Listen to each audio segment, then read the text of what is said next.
Hi everyone, I hope you're doing well. I'm Alex, the founder and managing director of Climbing Trees. Thank you ever so much for joining us today.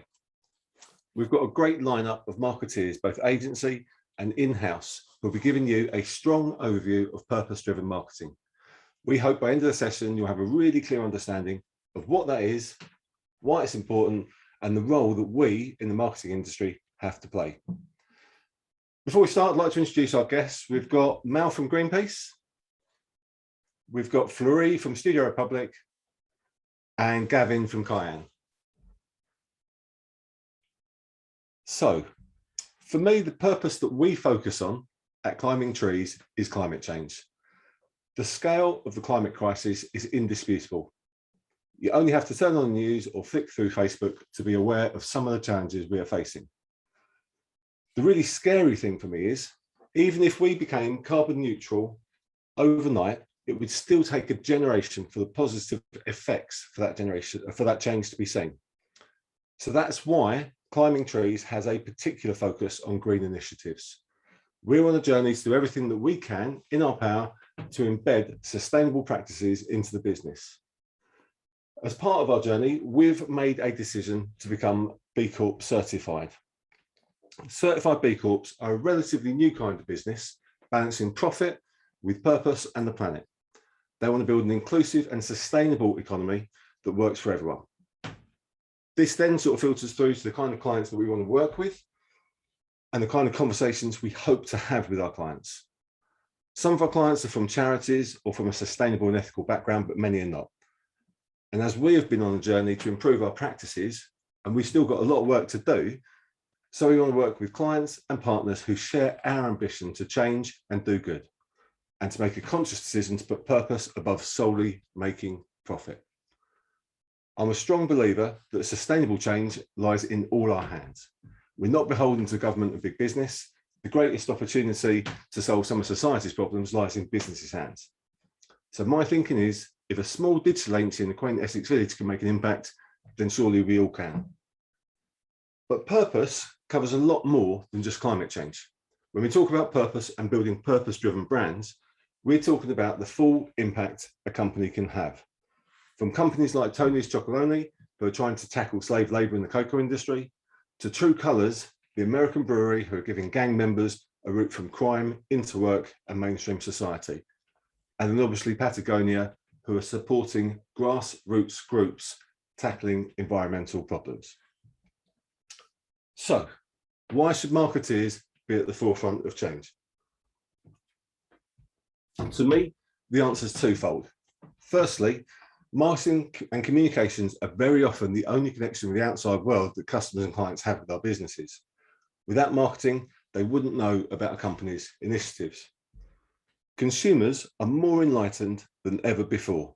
They're increasingly demanding ethical, purpose-driven businesses. So it's our responsibility to tell these stories in a really authentic way with no nonsense. And secondly, in the age of social media, marketing professionals have more access to customer feedback than ever before. We're on the front lines of understanding really what makes them tick. It means marketeers now have more intelligence to feed into product and service development. We should therefore be making an impact on the operations of our businesses by putting the customer's voice front and centre. So aside from it being the morally right thing to do and to be involved with, as an industry, marketeers really must lead the way in educating, creating and driving ethical and sustainable change. It's not without its challenges though, because the marketing industry has had a bad rap for years of sometimes thin communications veneer covering very poor business practices. So there is understandably a trust issue that we need to contend with as marketeers. This means that the need for authenticity and transparency is greater than ever before. Ensuring your marketing output ladders back to your organisation and or clients' mission, vision and values is incredibly important. We must not work in silos, as glossy comms campaigns will quickly be torn apart by today's savvy consumers. It's therefore really important for in-house marketeers and their agencies to be working together on building purpose-driven brands. And so that's why we're here today, together as a group of agency leaders and purpose-driven marketeers. With this in mind, we wanted to get a better understanding of what people think about the need for sustainable communications and building purpose-driven brands.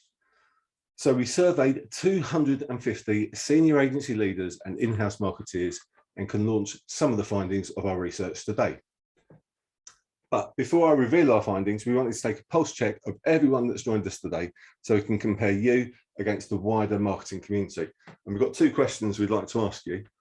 Firstly, what is the biggest blocker to making a sustainable impact? And then secondly, what are the most important ways to drive the sustainability agenda? So, whilst you're answering those, I'll take you through some more of our research findings.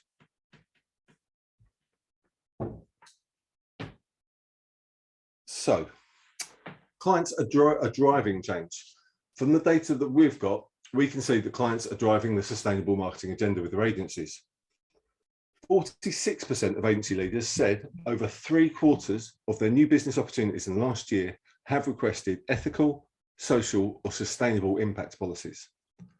Of our in-house marketeers, 61% said sustainability was important to their organisation. And this was further highlighted with 88% of brand marketeers saying they refer to their sustainable credentials, vision or goals in their external marketing. So 47% of agency leaders said they felt that their agencies and clients' sustainable agendas were aligned, and 48% said they're only somewhat aligned. Meanwhile, 57% of clients said that it was important that they were aligned with their agencies on sustainability agendas. So there is clearly some work still to do. In terms of creating a sustainability agenda, a sustainability strategy, both agencies and clients agreed that the most important way they can drive the sustainability agenda is to create a sustainability strategy. This suggests that there is a massive opportunity in the marketing industry. However, it does beg the question, how can strategy be brought to life and have a meaningful impact in the world?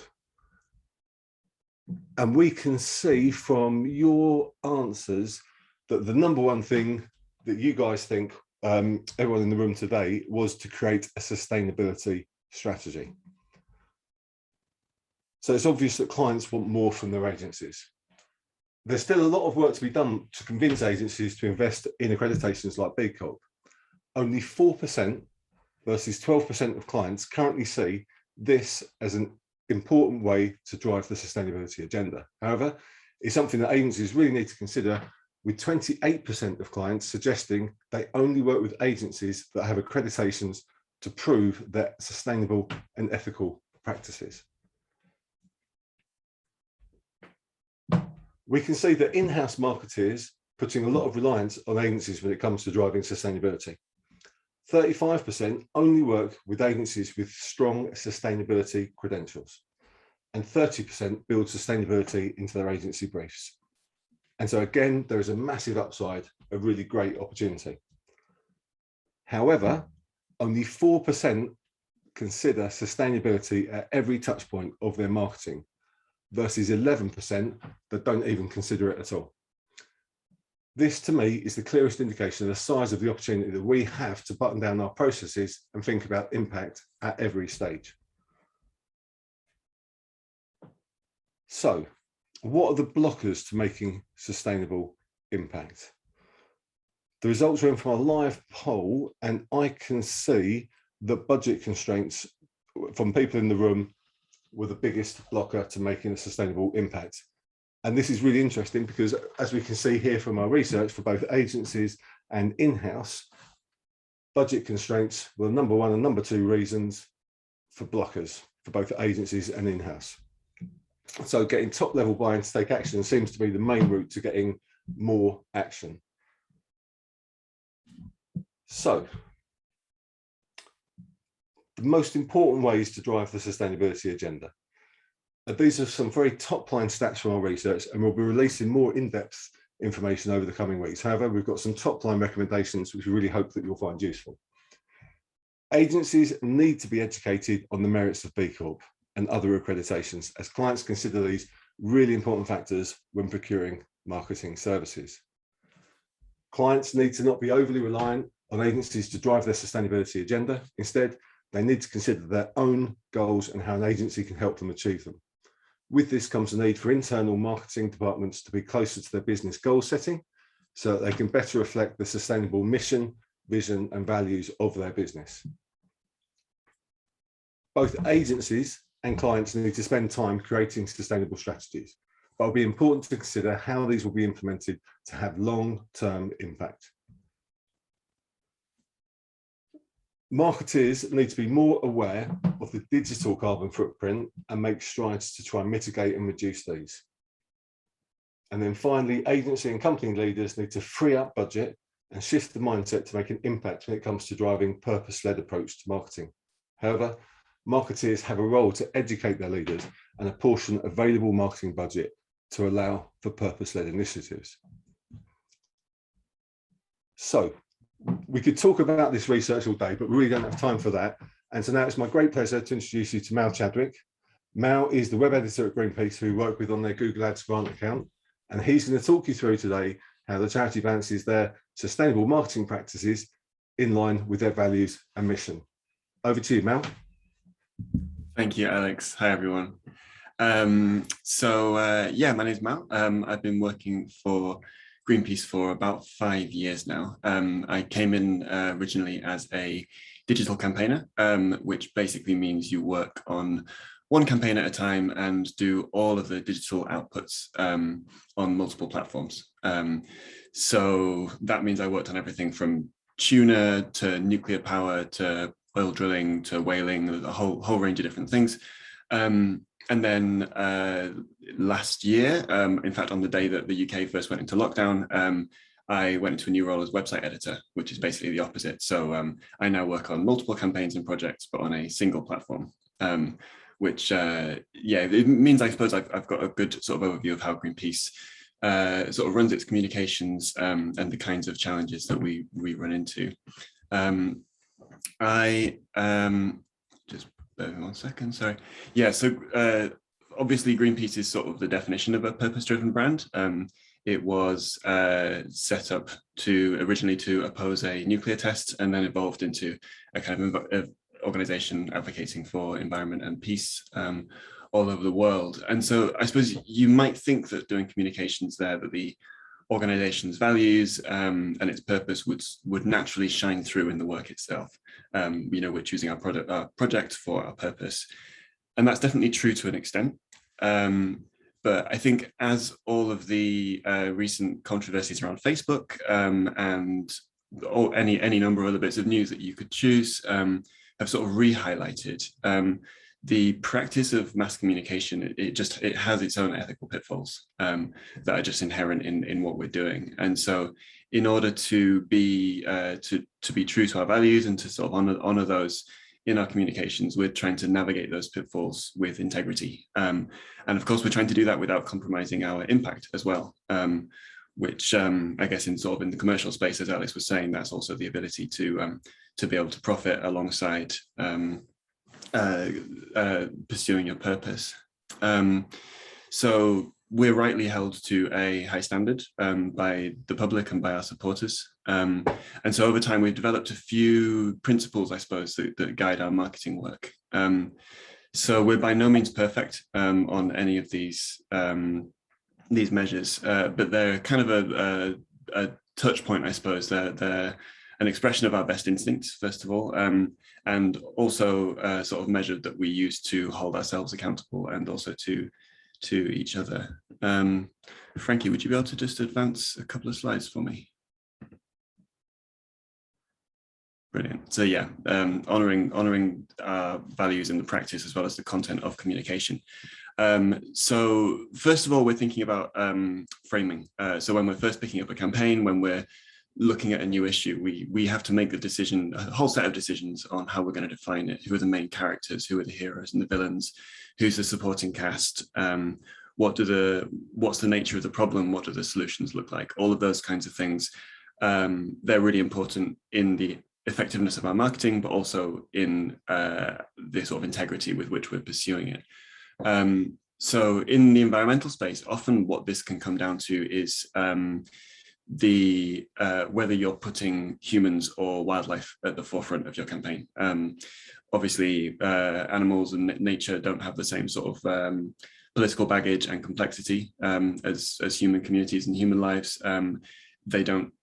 Animals don't mind how they're being portrayed. They don't have anything particular to say about it. And of course, that's not true of people. We have different sorts of obligations to them. And so often it's simpler to construct a campaign around a habitat or a species of whales and things like that. It's obviously lots of what Greenpeace is known for. But what you can end up doing there is actually erasing the human element of these places and of these things that we're trying to protect. And of course, lots of the kind of basis of the environmental movement is preserving a place that is nice and peaceful for humans to live in. So a really good example of this is actually the Amazon rainforest. So lots and lots of campaigning, including lots of Greenpeace campaigning historically. If you just looked at that, you might think it was just a sort of deserted forest full of animals and plants and wildlife, but not really many people. It's about 1 million people live in the Amazon rainforest. And so when we were doing our campaign on the what we call the Amazon Reef, which was a coral reef just off the coast of the mouth of the Amazon River, we could just get the next slide. We really tried to emphasize the fact that there's human communities all through these areas, and we tried to show what makes those places rich and beautiful and special. So we found that actually along that coast, which would have been completely devastated by an oil spill, there were communities that had actually been founded by people who'd escaped the slave trade in the 17th and 18th century. So they're trying to make those people in those communities feel a bit more real and three-dimensional, as well as just emphasizing the animals. So making sure that that's kind of coming to the fore, and we're not just implying that these places are deserted and that people from outside can do whatever they want to them. Really important. If we go forward again, the next one we try to think about is around the idea of taking credit and giving credit and sharing credit. So when we pick up a new campaign for the first time, usually by the time it comes onto our radar, there's going to have been people locally, there's going to be grassroots campaigners and local people who have been working on this stuff for years with very little recognition, very little exposure, no glory. And there's a tendency, again, historically, with organizations that are coming in and trying to do good, especially larger ones with a bit more name recognition, like Greenpeace, to sort of try to act like the cavalry and to sort of sweep in and act like we're the first people ever to have discovered that this is a problem and that we've got all the answers and all the solutions. And that's never really the case. So a good example of this is in the fracking campaign. We just go forwards. Yeah, sorry, Frankie, I'm not able to actually control the slides from here, unfortunately. Let's see. Got it now. Okay, great. I think that's working now. I don't know if people remember, it was kind of a few years ago now, and you don't hear much about it these days because the campaign was pretty successful. But there was a real threat that the big fracking industry was going to take off in the UK. And there was a really energetic and powerful local campaign, particularly in Lancashire, to oppose that. And I think after a slightly shaky start with this, I think we realized that the way to do this most effectively was going to be to work with those people to kind of elevate their struggle and make sure that they were sort of the heroes of the story, and also to highlight the fact that they really knew their area and they really cared about it. So kind of showing that there's valuable experience and knowledge everywhere, not succumbing to sort of saviorism, I suppose. And also that the best and most sort of lasting sustainable victories often arise from that kind of collaboration. So next up, it's just, sometimes I can change the slide and sometimes I can't. Sorry about this. Frankie, if you could advance it for me, sorry. Thank you. So next up, I've called this Foundations, which is a bit of an awkward name, but it's basically around the idea that there are certain ideas and institutions and just beliefs about the world that we really depend on people having in order for us to be able to do our work effectively. So, for example, we're always talking about how we need to change the way that things work, and we need to get companies to introduce better practices, and we need governments to introduce better policies. And all of that relies on a belief that companies will occasionally change their practices and governments will change their policies, and they'll do that in response to ordinary people campaigning and advocating for that being the right thing. As soon as people stop believing that, then we're kind of dead in the water. But I think sometimes it can be easy to actually slowly erode those beliefs through the way that we communicate. So if you're talking about if you're highlighting lots of kind of hypocrisy and bad faith stuff from politicians, do you end up creating a belief that actually, well, they're all the same, they're all corrupt, nothing can ever change, it's not worth bothering with? So we call it like trying to foster like skepticism without cynicism, so we can hold people to account while still emphasizing the fact that there is the possibility of change, and that there are, I think importantly, that there are good people working within these systems to try and improve them, and that like a big part of our job is actually to strengthen their hand. So if you can go to the next slide. This is just something that a really short bit of text of how we try and communicate this for kind of international negotiations for an oceans campaign. So we're trying to emphasize the fact that there are politicians that are pushing for change and are not progressing as far as they want to because they can't. There's sort of forces against them, and making sure that we're showing that those people exist and that it's a kind of complex reality within the halls of power, and that we can influence those people and ideally try to help them. So celebrating the wins and emphasizing the good guys as well as the people who are doing the bad stuff. So next up, if you could just advance the slide, Frankie, it's accessibility. So this one's a little bit of an outlier because it's got some technical aspects to it and also some editorial, I suppose. But I think it's really interesting in the context of the age of climate change, because of course, when we're thinking about creating accessible communications, often we're thinking about disabled people, we're thinking about neurodiverse people. We might even be thinking about the person who is trying to get on the bus with 3 bags of shopping and a cracked phone screen, right? Trying to make sure that our communications work well for people in those real world kind of messy situations. But within the kind of environmental lens as well, we've also started thinking about how do we communicate effectively to people who are suffering from climate anxiety that's genuinely affecting their mental health, or to people who've been in some kind of like trauma as a result of a natural disaster that's been driven by climate change. So that might be very much like in the moment of, there's just been a hurricane or a flood or something like that, and the internet connection is terrible. And so we might need like a low data version of our communications. Or we just might need to be sensitive about the way that we're talking about things like the experiences of flooding. And again, balancing that with impact and being compelling is a real challenge. I think one thing that we've found helps us with this is building a more diverse team and making sure that team, which I hasten to say I do not represent, but luckily there are other people in the organization with a bit more of a range of life experience than me, but making sure that also that team is empowered to speak up and to challenge people in senior positions if there's something that we're missing, because no one can connect with everything, but making sure that if someone can say, well, actually that doesn't really match my life experience, or what about these people who've been through this, then kind of having that openness and that curiosity about how people engage with your work in the real world can really, really help. Oh yeah, and a quick example, actually, this is an example of where we got this wrong recently. If you just correct to the next slide. We released a video showing the links between Tesco, the supermarket, and the deforestation of the Amazon, basically, and how they were buying meat from companies that were clearing the Amazon for animal feed. And this video was all animation. It was trying to sort of visualize quite a sort of dry technical concept of how supply chains work.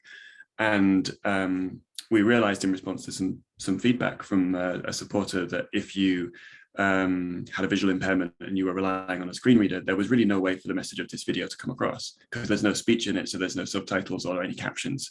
And we didn't do a description or audio description or anything. So that's where we're getting it wrong. And we're trying to build in some stuff in the process of the design of our videos and the kind of challenges that we put to agencies to make sure that we're building those considerations in from the very start. So next slide. This one's sort of connected to the point about sharing credit, but it's also when we are representing other people, we're either telling their stories or giving them a chance to tell their own stories, that we're doing that with integrity. So again, it can be easy to be exploitative or tokenistic when you're representing other people, doing case studies and stories, even though they can be really powerful.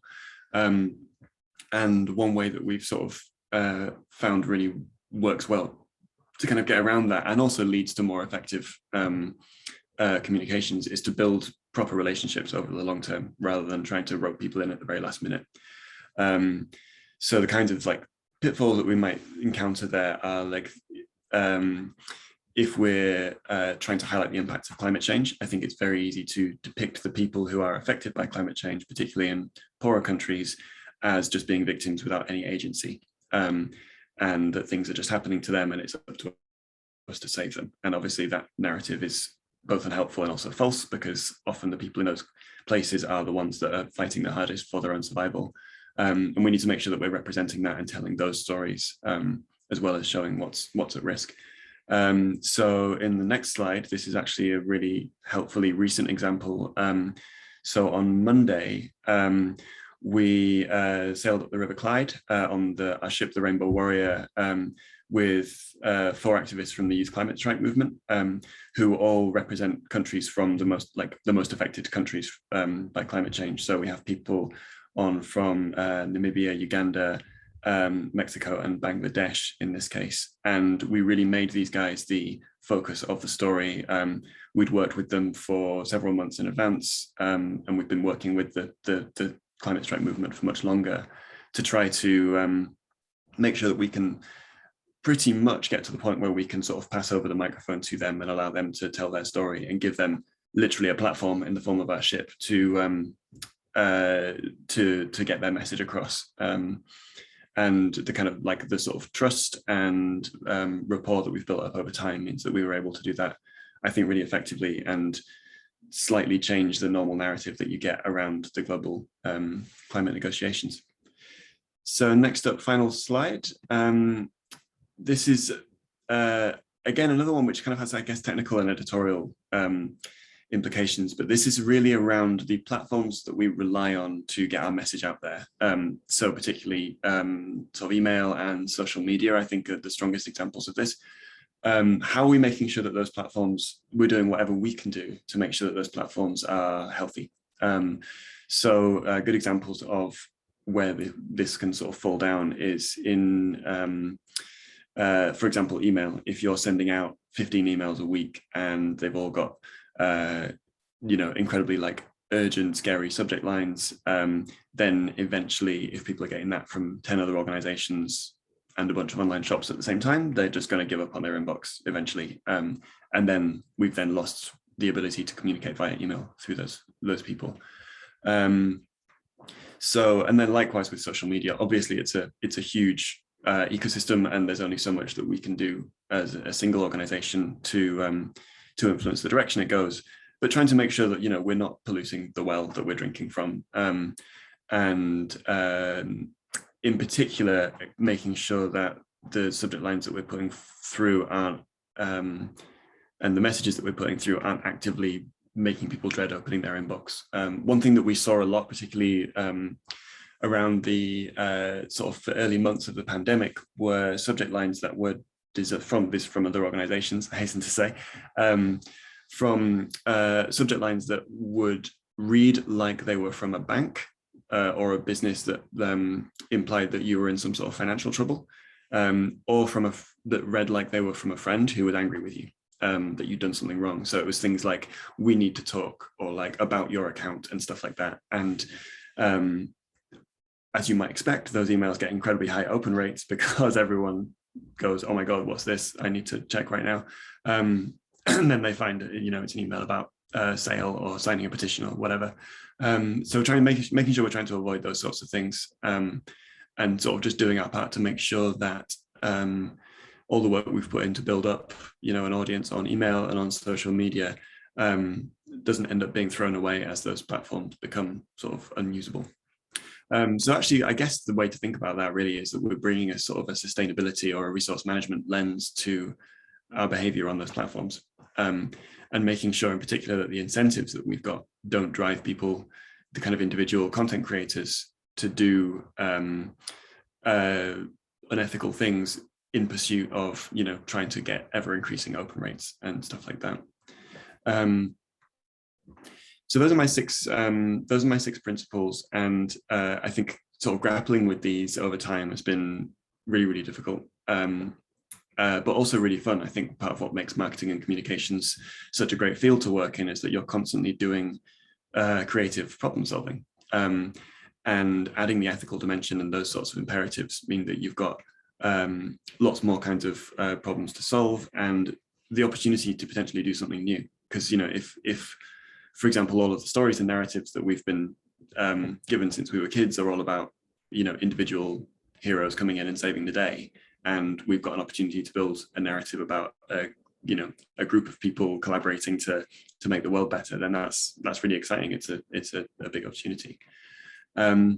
So yeah, it's a privilege to be able to work in this way, but it's all very much a work in progress. So yeah, if you've got any suggestions or examples, things that you think are really powerful, then like please do reach out, because it'd be great to hear from you guys. There's so much interesting work going on in the agency world, so let's please keep the conversation going. That's everything I've got. I believe we're going to move to a panel discussion now, hosted by Studio Republic. So back over to you. Amazing. Thank you, Mel. That was really, really insightful. I learned quite a lot from that talk, and those tactics were really, really helpful as well. Framing, giving credit, sharing credit, laying the foundations against belief systems, accessibility and representation, and protecting your platform, all really helpful. Thank you. I think if you've got any questions for Mel, we're going to jump straight into the panel now, but we'll make some time at the very end. I think there's a few questions that have popped up already in the chat. You can use the chat or you can use the Q&A window, whatever suits you best. But let's dive in and have a chat, shall we? So the word ethical can be misinterpreted and misused. We've discussed sustainability this morning. We've discussed purpose this morning. So let's just set the scene by defining what we're talking about when we mean ethical marketing. What is it? And perhaps more importantly, what is it not? Mal, if you want to tee us off with that. All right, finding my mute button.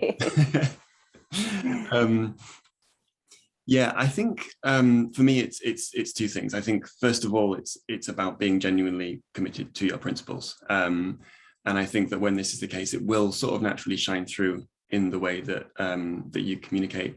But then secondly, I think it's about taking seriously the power that you have as a communicator, and making sure that you're using that power responsibly. You know, if we think that we can influence these people on behalf of our organizations or our clients, then thinking like, what's the nature of that influence, and how can I honor my own values in doing that? I think we're off to a great start. And actually, something that you brought in towards the end there in terms of representation and relationship building is about consistency, and not expecting that you can suddenly change direction overnight and position yourself as this perfect ethical being. It's about taking the time to build relationships, build trust with users or your audiences. What do you think, Gavin? Yeah, thanks, Larry, and thanks for the talk, Mal. That was really, really good. Some great stuff. I think it's important when we're talking about ethical marketing or an ethical strategy. It's important to baseline what we actually mean by that. And I think, you know, the title of the talk today is around purpose, and then we're now talking about ethics, and they're slightly different things. I think we're, you know, from ethics for me is more of a philosophical standpoint, you know, so openness, honesty, transparency in everything that we do, and whereas perhaps purpose and purpose-led marketing is perhaps something a little bit more difficult, different, and focused on giving those things a particular drive and around a particular subject. I suppose purpose ultimately is something that you hope runs a lot deeper. That's the main distinction, I guess, is purpose needs to run a lot deeper, needs to be in your DNA, new or old. Ethics is more the day-to-day housekeeping of being a good functional company in the 21st century.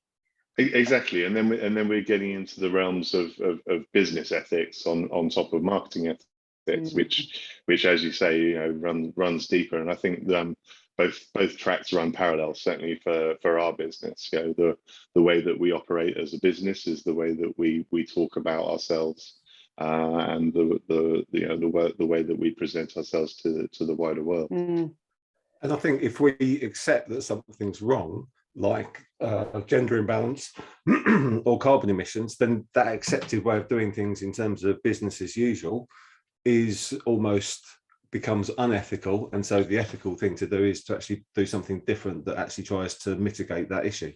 Being truthful and transparent in all things, which I guess we're going to come onto in a bit more detail next. I think that's a really key ingredient. More for the agency folk this time then. To what extent do you feel Climbing Trees and Kyan, or the sector, the agency sector at large, considers the full breadth of ethical components when we're carrying out CSR marketing for ourselves and for our clients? So how frequently does the topic of your carbon footprint come up against diversity and inclusivity policies? Do you consider your internal ethics as much as the way you treat your customers and clients? Gavin, what do you think? Yeah, I think absolutely. You've got to consider all of these things in the round. None of it should be considered as a standalone element. And the ethos on which you run your company is how you should present it to the wider world, as I was saying previously. I think it really is one and the same. How we, if we're talking about running our business in a way that does the least possible harm, or even better, into a way that actually has positive impact on the world. And I think that's what Alex was talking about in his introduction, when he was saying, by taking stands like becoming a B Corp, presenting these things to the wider world, your actual makeup as a company becomes your marketing message. And I think that's a real change that we're seeing across the industry, and massively in the world of digital marketing and agency world generally. Absolutely, and I think it's that change. So 5 years ago, there were like 5 of us. Now there's 12, so it's not like massively that much bigger. But I think in that process, the change from being just 5 years ago just a profit-driven enterprise to then becoming more purpose-driven, we have surfaced a lot of areas and opportunities for improvement. And I think that's part of the process. And there's things that I did, like our choice of bank, for example, where I look at it and I think, what was I thinking 11 years ago by choosing that particular high street bank? There is a much more robust and ethical and sustainable organisation that I could actually work with, but I didn't actually take the time to think about it. I went with a bank that gave me a dictionary when I was 14. That's how they get you. Yeah. We know which bank you mean, Alex. But I won't say who it is. So I think no matter how like we're doing as a business and an industry, I think that for me it's like you unsurface these opportunities for improvement, and then you have to try and approach them with courage and unpick that sort of Gordian knot. And I think there's a massive opportunity to do better, both personally in the business and then as an industry as well. And the idea of it being a process as well, right? We don't stand still. And I think Kyan's been running for 18 years now. And when we started in business, these ideas were quite fringe, really. But we've seen it grow and grow over time. We've always set ourselves out to be a good business that operates honestly, treats our staff and our clients and our customers as well as we can, and be the best business we can be. But the idea of then putting that into a framework like B Corp becomes that becomes a more constitutional and core part of what we do. and that then builds and becomes part of your, you start it as an internal process, but it then just spreads out and becomes very addictive, actually. And obviously the B Corp, so Kyan is B Corp, Studio Republic is a B Corp as well. The idea of joining something like that, yes, is the kind of thoroughness of the process itself, but because we want to be seen as being part of a bigger movement, bigger than ourselves. And that's what these sorts of watermarks are. It was interesting to see, was it 4% in your research, I think, 4% of agencies and 12% of clients, or the other way around, ranked becoming a B Corp as a key to being a kind of successful agency in sustainability space. I actually thought that was going to be higher. So we obviously need to do a better job of championing the community. Absolutely. And I think, Gavin, you do that kind of thing, don't you, with Beamer? I do, yes. We've got a what we call a B Corp boot camp running with Beamer at the moment. So helping other agencies to become certified in very practical terms. So yeah, and that's very much part of the B Corp ethos is spreading the word. And I was surprised at how low as well, Fleury, given the massive backlog that B Corp is experiencing at the moment, and the fact that UK B Corps have doubled in the past year. So it's growing, but it's small. But I guess so. Yeah, we do need to do more, and we're doing our little part. Yeah, doing our bits where we can. Go B Corp. So the next thing I wanted to talk about was transparency, which came up in your research and your talk, Alex, and also in the way that you're working now. I thought it was interesting that you actually opened up your talk with "We're not perfect," and that's on behalf of Greenpeace, and you're probably one of the best up there. So something that we talk about a lot at Studio Republic, and I wanted to ask you guys, is how important you think it is to actively communicate about the shortcomings of your ethics, your purpose, your journey, if at all. How open and honest should you be about failures or progress that's slower than you thought it was going to be? Gavin? Yeah, again, I think it's the core value of openness and transparency means that you have to acknowledge your shortcomings as much as you celebrate your successes. And I think in our part of operations in the tech sphere, gender and ethnicity diversity are they're industry-wide issues, and at Kyan we're no different. But I think it's about recognizing it as a problem and something that that you should strive to change and set the policies in place and actively look for different voices. And I'm not just talking about, I am talking about gender and ethnicity, but also educational backgrounds or economic backgrounds. Mal was talking, about neurodiversity and the fact that there are many different ways of looking at that, and we struggle like a lot of people in the industry. But I think B Corp requires you to publish your environmental performance, and I think publishing all of these aspects of things where you're trying to do better is as important as showing where you're shining a light.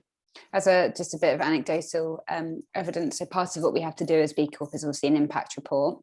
They're not super explicit in terms of what the contents of that impact report has to be, and there's a bit of kind of creative flexibility around what you choose to report on. But actually what that provides you with is an opportunity to unearth every single minutiae that you think is worth talking about. We just have a section in ours called Transparency in All Things.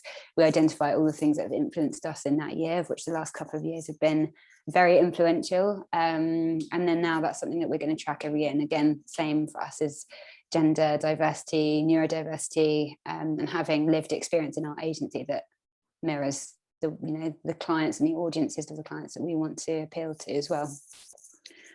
Yeah, I think having that transparency ethos in general, I think is really helpful, because it's that thing of like what gets measured gets done. And certainly in thinking about talking about our own shortcomings, Greenpeace with the whole bread and butter is giving people a hard time. So giving ourselves a hard time comes quite naturally.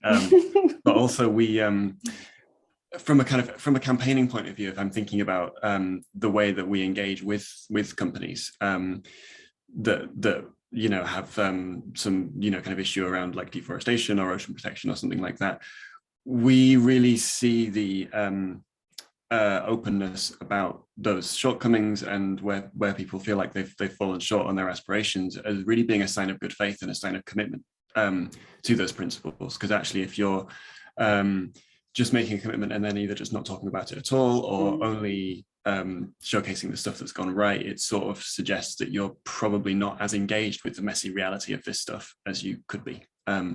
So yeah, we're always looking for signs of like, can we trust a company's commitment on this stuff? And actually, often one of them is them saying, actually, yeah, we got that one wrong, or you know, we set like too high of an aspiration for ourselves and we couldn't meet it, and here's why. So yeah, I guess I'd encourage people not to be afraid of that kind of openness either, because I think it can actually read as a good thing. And it feels counterintuitive to do that. So in marketing, we all want to put our best selves forward and project an image of awesomeness with some jazz hands or something. And so to then actually surface some of the very worst aspects of what you're doing, so in terms of the challenges that we face, it's a mind shift, isn't it? And I know for us, we have an internal intranet where we're housing stuff like gender balance, the targets that we have, diversity targets, and that's internal. And I felt when we first started doing that, I thought that I was going to have an angry mob turn up outside with like flaming torches and pitchforks telling me what a bad person I was.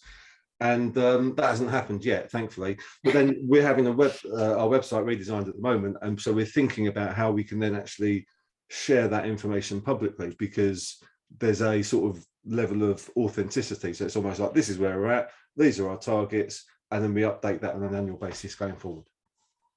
I wonder if there's an element of crisis management that agencies need to understand how to kind of adopt, because I think the only risk, right, I'm not against any of these things, I'm in total agreement, the more transparent the better, but then in situations where you really do set yourself quite big targets and you fall very short, and maybe they're quite crucial to the way that consumers, your clients, see you, how do you kind of deal with that? And I guess we're not necessarily, you know, as digital creative agencies, crisis management as one service isn't necessarily something we're used to. So just knowing how to deal with those challenges as they arise on your journey.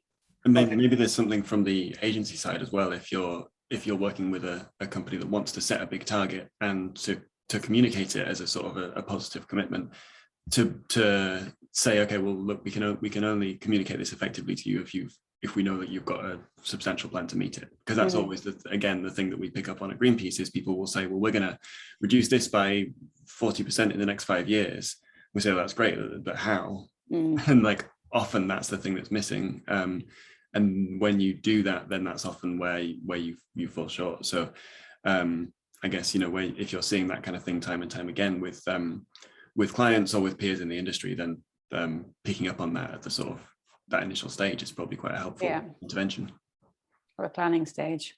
Yeah, absolutely. And I think there's a literary perspective. So in terms of consumers and for business, in terms of sharing what their impact is, there's a sneaker company, Vija. I think they've got a really nice impact segment on their website where they just say, this is our impact, this is what we're doing about it. But actually, we sell leather shoes. There's going to be an impact in terms of what that looks like. And so the consumers can make an informed decision based on that. And so I think there'll be a rising tide in terms of people being able to consume based on that kind of information rather than being blindsided by it. There is an app, actually. I don't know if there's any point in me mentioning this because I couldn't remember the name. If anyone watching this knows, there is an app where you can basically look at different, I think it's FMCG and fashion brands now, and basically see their CO2 emissions, their effort kind of side by side in data tables. Hopefully someone out there will know. Otherwise, we'll put it in the follow-up email, find it before then. Perfect. Okay. Compare efforts. Oh, there we go. We're Thank just you very coming much, through LT. from our informed audience.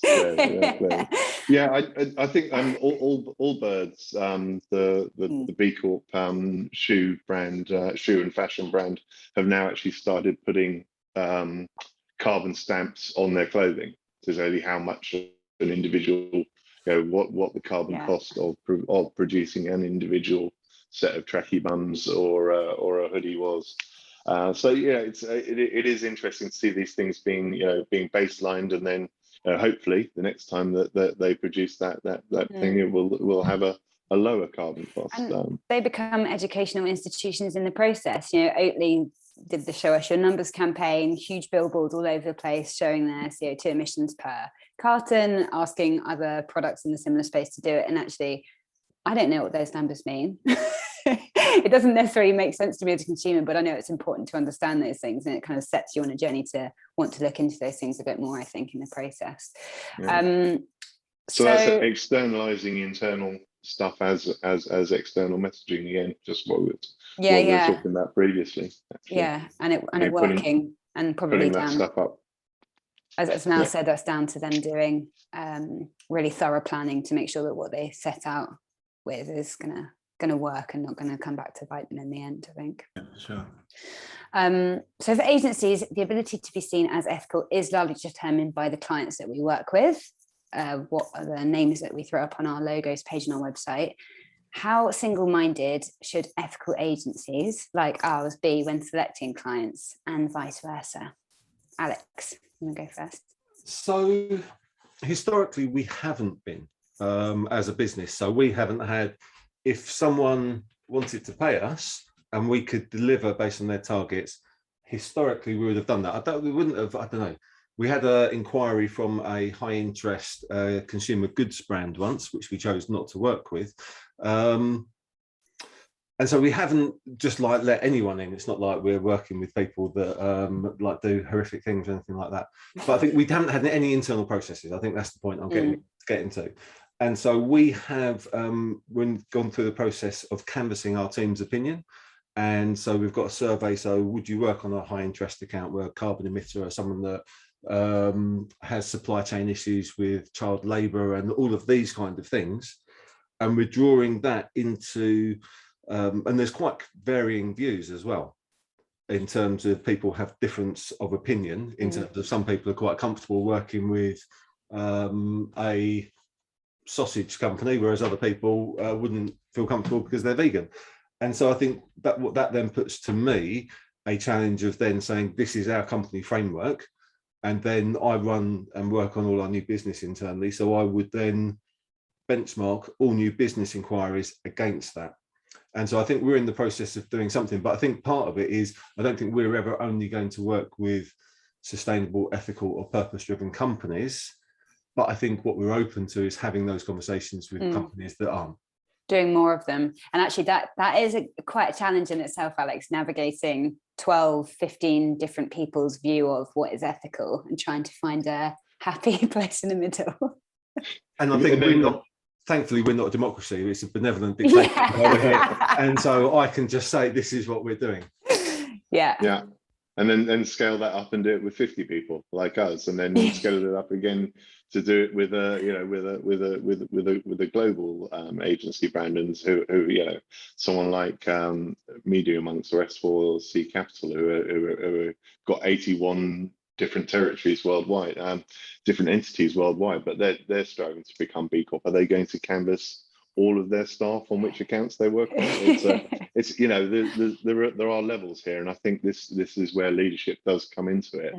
I feel quite strongly around. I think for me, it's around intent. It's not necessarily around the history of a brand or around what industry they work in. It's more about, are they focused on doing better? And I think there is a danger that if we strive to have that pure, pristine, clean logo wall of all good, ethical, purpose-focused brands, then we're potentially missing an opportunity as purpose-driven organisations to be an agent for change, and to help companies or people who are perhaps involved in heavy industry or in a traditionally polluting sector to try and do better, especially if they want to build comms around that.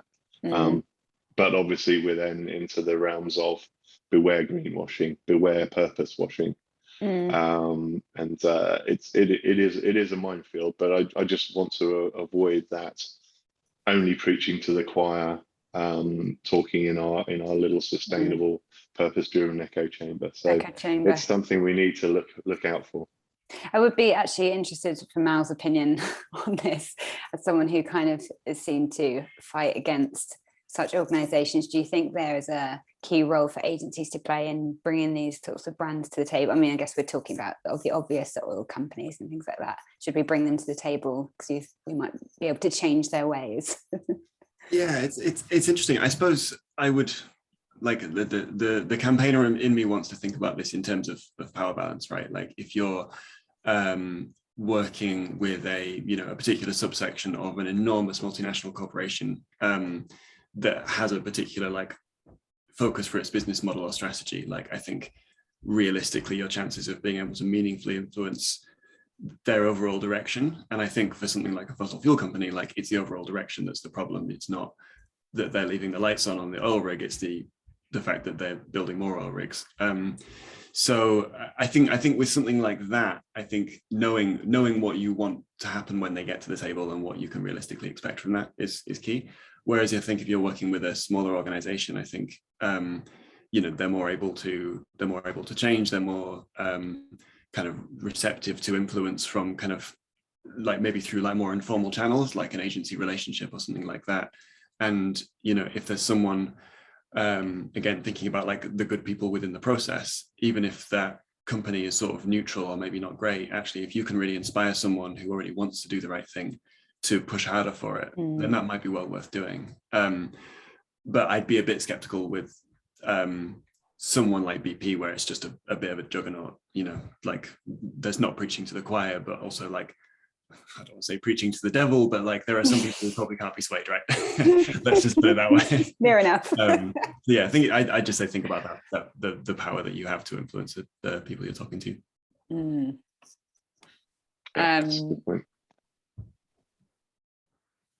We've spoke about BCorp here before, Gavin, as well. A number of times, yeah.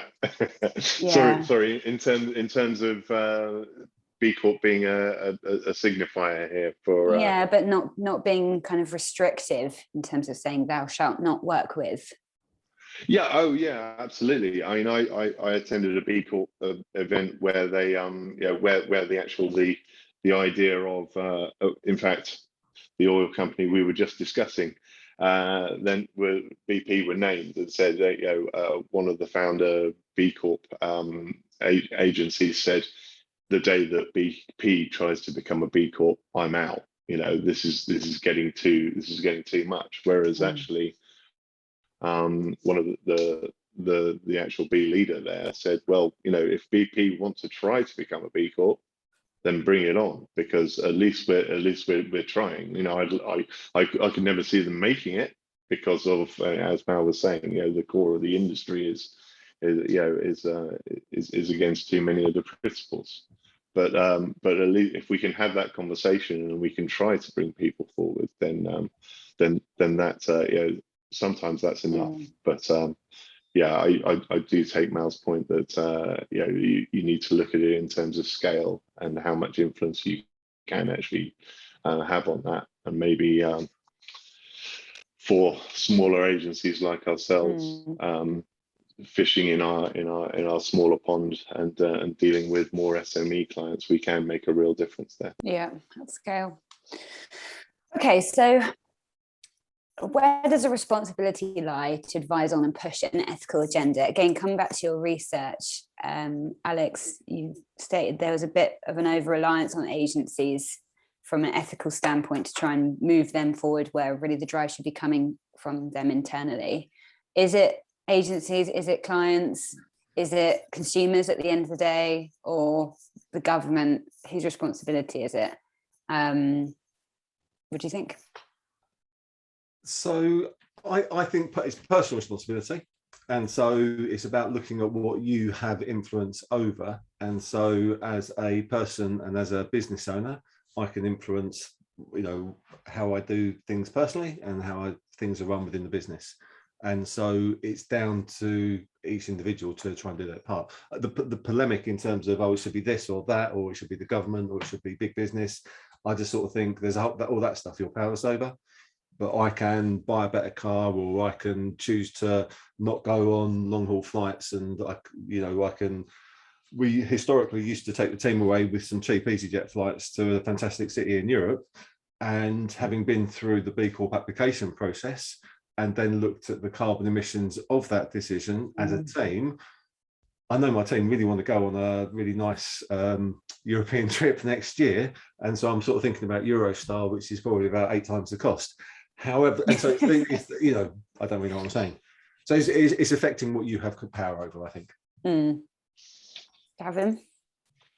Well, for me, I think it has to come from all sectors, has to come from all aspects. I think, yeah, if you look at the difference that the industry is making versus the difference that the government worldwide is making on the climate change agenda, then you would probably say it's actually falling to industry right now, that where people are making the changes. You have obviously you have people talking as we are today around this and moving the conversation on. But I think it will never really change until it comes from government and we're mandated to report on these areas. And there are things in process. You know, the Better Businesses Act is at its second reading, I believe. If as and when these things come into practice, I think that's when things really will change.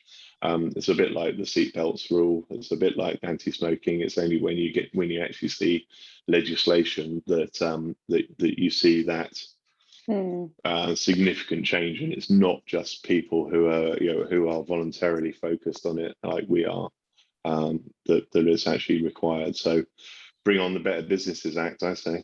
Absolutely. Yeah. And that seatbelt thing's interesting. I was listening to a book, and seatbelt adoption in the US was 12%. Legislation came in, and that then moved to 88% in terms of compliance with seatbelt. And so I think that legislative process will have a massive impact.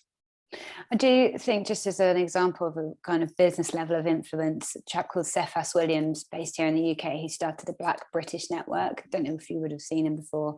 Definitely one to follow on LinkedIn in terms of his journey, and looking to change the way that Black and brown communities are represented in business across the UK. And he's basically going to big British businesses at the top end to influence their policies and the way that they treat employees from the top down, because they haven't been able to achieve a government level of influence and shift.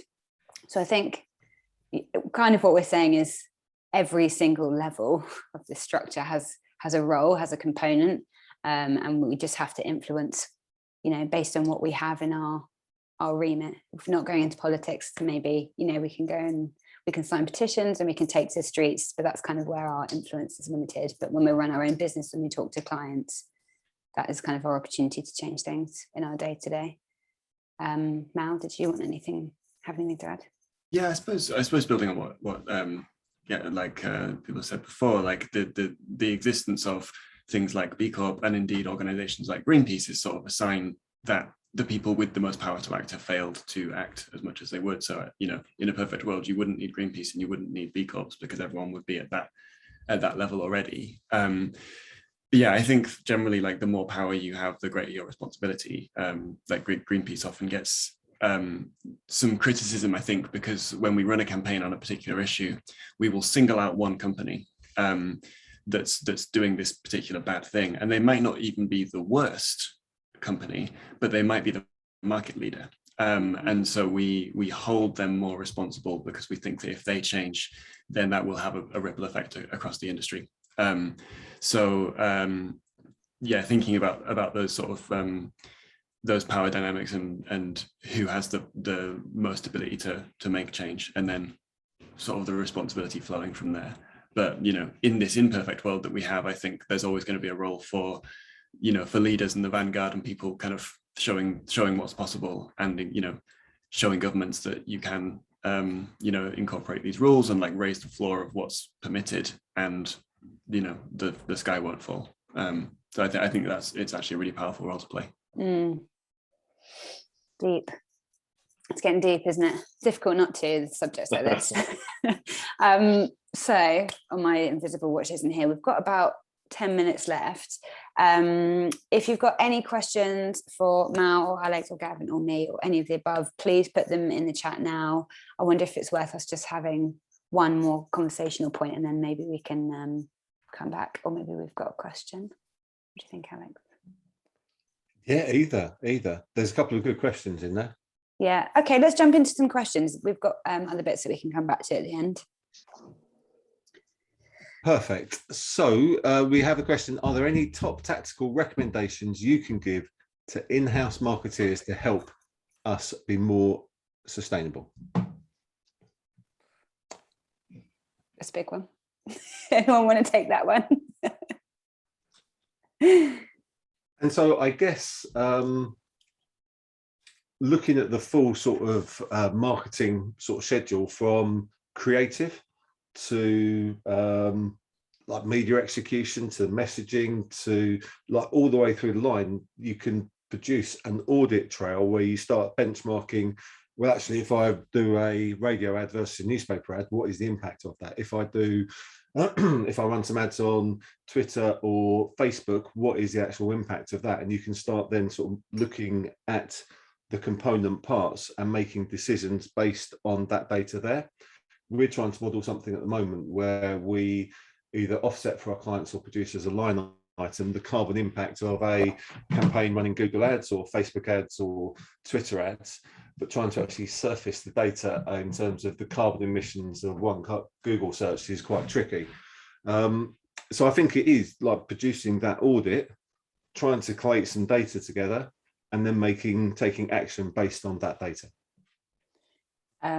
This is a good opportunity to bang the BCorp drum again, isn't it? I think arguably it is one of the most extensive processes that you can go through to prove that your business is indeed a force for good. But the beauty is that it presents the questions that you wouldn't necessarily think to ask yourself, to analyze the right kind of points of data and look at every, no stone left unturned, to make sure you're looking at the full view of sustainability and ethics at large. So I think going through that process is really valuable in itself, even before you get the stamp of approval, which you can then use to market and advertise yourself. And there are lots of experts that can help you. Obviously, Gavin, I'm sure, will answer any questions. He's #1 ambassador.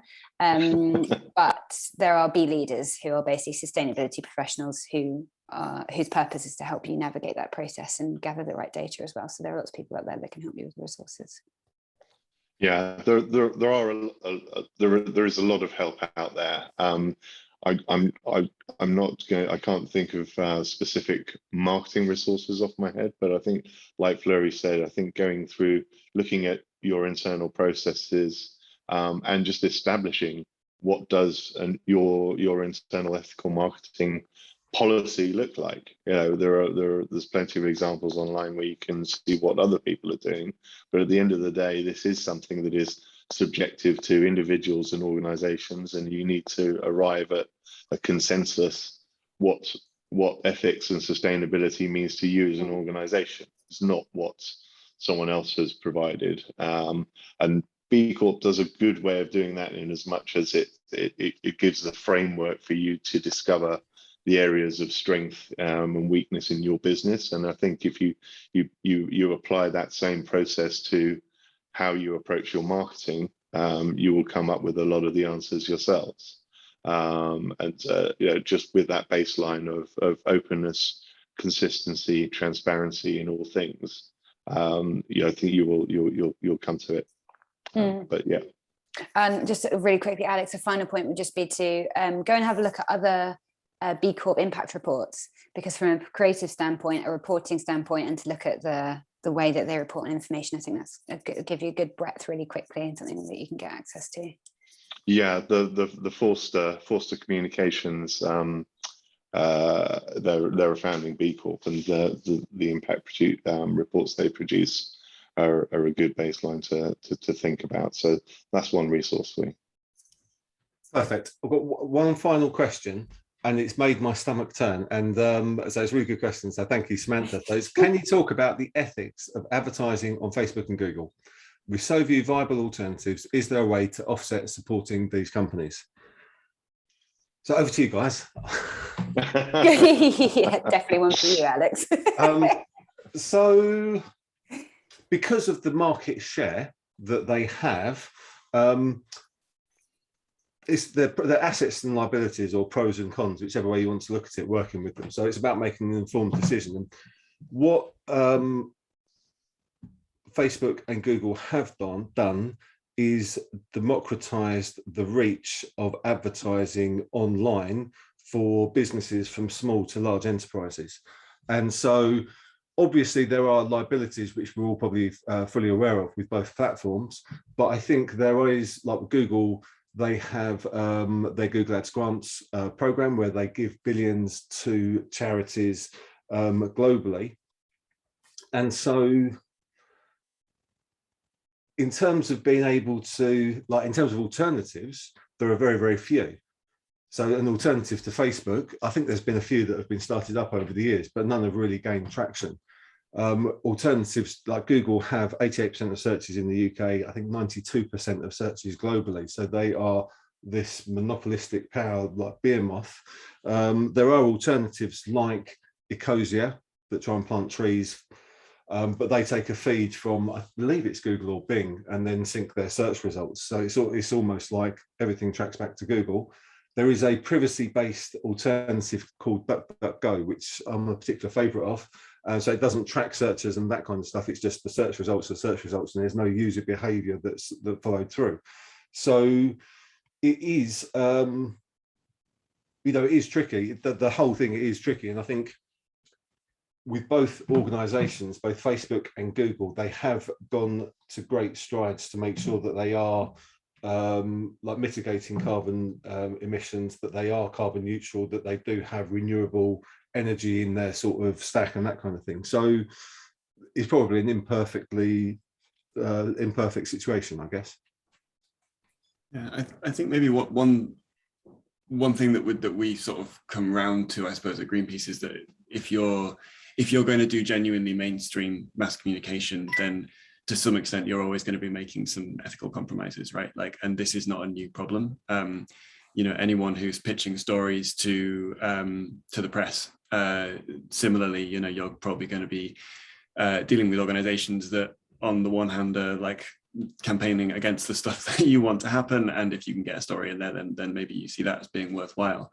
But yeah, ultimately it is really tricky, and I think it comes down to, again, seeing where you can make an influence. If you think we're always going to have mass communication, then who is working to try and make it work better? What are the politicians that are pushing for this, or the campaigns that are pushing for this? Are there any, you said about the Better Business Bill, like, are there things kind of going through Parliament or ideas coming up that you can support to say, like, we want to be able to do our jobs and reach people, and we want to be able to do it without this ethical compromise? So what's the role we can play in trying to make that happen?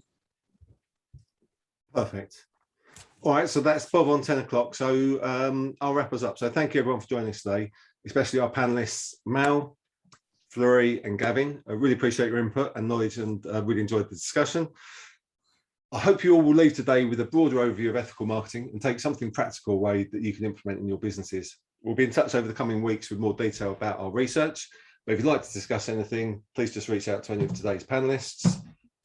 Thanks everyone, and goodbye for now. See you later. Thank you. Thanks, everybody. Bye.